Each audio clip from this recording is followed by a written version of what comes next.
Hoje estamos recebendo aqui Otílio Rodrigues, economista, doutor em economia. Boa tarde, Erivan. É sempre uma alegria e uma satisfação enorme poder participar desse espaço, parabenizar você pela iniciativa, pelo seu trabalho heróico de comunicação, de estar levando um conteúdo crítico, um conteúdo informacional também. Parabéns e é uma alegria estar aqui novamente. Nestes dias mais recentes, o ministro da Fazenda, Fernando Haddad, tem feito algumas declarações que deixam o mercado apreensivo. Tanto é assim que o dólar também está batendo aí a casa dos R$ 5,80. Qual é o significado que tem esse aumento, ou essa elevação do dólar? Isso provoca algum impacto para a vida do cidadão comum? O contexto geral é o seguinte, o ministro deu algumas declarações dúbias, quando foi questionado pela imprensa sobre as medidas de ajuste fiscal. Nós já falamos aqui anteriormente que o governo brasileiro, ele assumiu o compromisso de um déficit zero em 2025, em 2024, 2025, e aí um pequeno superávit em 2026 e em 2027. Seria zerar em 2024, 2025, 0,25% em 2026 e 0,5% de superávit em 2027. Lembrando que o superávit quer dizer quando as receitas superam as despesas. E o problema é o seguinte, que ninguém mais acredita que o governo brasileiro vai zerar o déficit. O mercado não acredita nisso e nem mesmo o próprio governo acredita mais nisso. É apenas no discurso esse compromisso. E claro que, qual é o problema disso?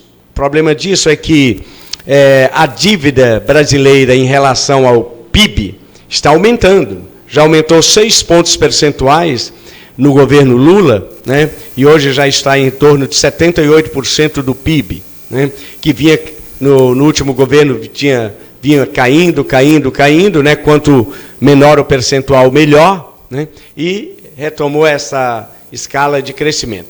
Então, vamos dizer assim, esse movimento do dólar é uma reação do mercado, porque o mercado duvida, tem sérias dúvidas de que o governo conseguirá cumprir o compromisso de zerar o déficit. E isso, sabe o que significa? Bom, as consequências disso, em primeiro lugar, acaba o espaço para a redução dos juros. Então, a taxa Selic, que hoje está em 10,75, e tinha-se a esperança de redução da taxa de juros, provavelmente não vai acontecer mais. Então, deve se manter aí, se não vier algum aumento da taxa Selic. Por quê? Então, além desse problema dos juros, tem o problema da inflação. A inflação está dando sinais de crescimento, mesmo porque um fator positivo, mas que do ponto de vista da inflação é negativo, que nós conseguimos atingir agora o menor índice de desemprego desde 2012.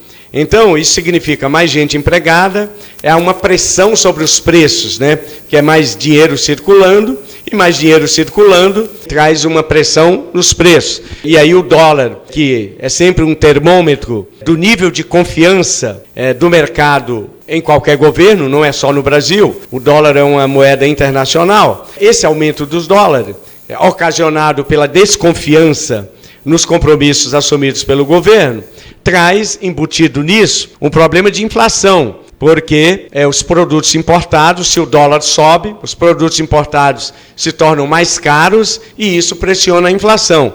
E aí a coisa começa, diversos efeitos encadeados a deringolar. É isso que se teme, Erivan. Essa reação dos agentes econômicos e inclusive de investidores que estão procurando ir para o exterior, esse movimento significa exatamente o quê?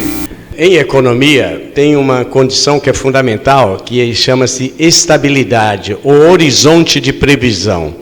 Os investidores, os grandes empresários, quando eles tomam a decisão de investir, É claro que eles fazem aprofundados estudos técnicos, levantamentos históricos, analisam toda a conjuntura econômica e todos os fatores. Se tiver um que assim, é o fator crucial, chama-se confiança. A confiança ou a credibilidade ou a fé de que, na verdade, alguns até falam dessa maneira, porque a decisão de investir, ela é tomada em um cenário de incerteza. Você toma a decisão e não tem nenhuma garantia de que haverá um retorno ao seu investimento.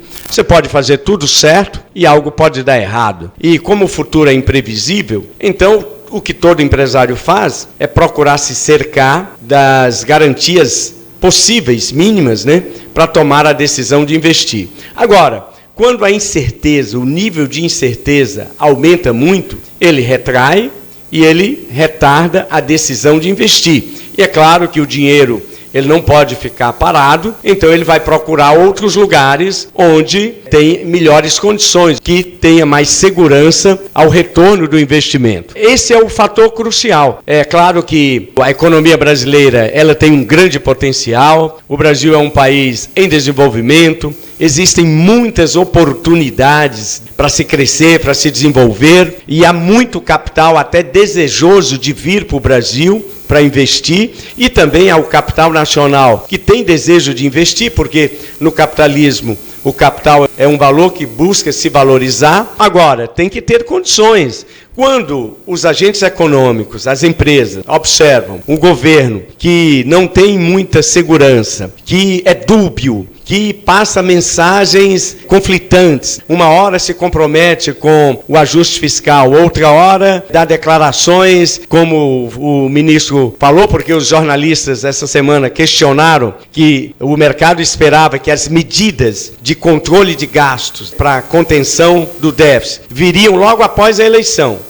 E aí já não é mais. O mercado tinha essa expectativa. Então, esses sinais, Erivan, eles transmitem para o governo, para o empresariado, para as empresas, para os agentes econômicos, é um sinal de conflito, é um sinal de insegurança, e aí, diante dessa insegurança aliada à incerteza, o empresário foge, vai procurar outros lugares onde tem um ambiente econômico mais favorável. Essa é a explicação que se dá para esse movimento em relação... Embora o PIB nacional esteja crescendo, que é apurado trimestralmente, o PIB tem mostrado uma certa saúde, e vem dando alguns sinais de crescimento. Agora, em economia, a gente sempre olha o longo prazo. O futuro, as decisões que vão afetar o futuro são tomadas hoje. Se não houver essas decisões empresariais de se investir, de tomar a decisão, isso vai comprometer o futuro, vai ter menos emprego, vai ter menos renda, menos consumo, e aí entra toda uma espiral negativa.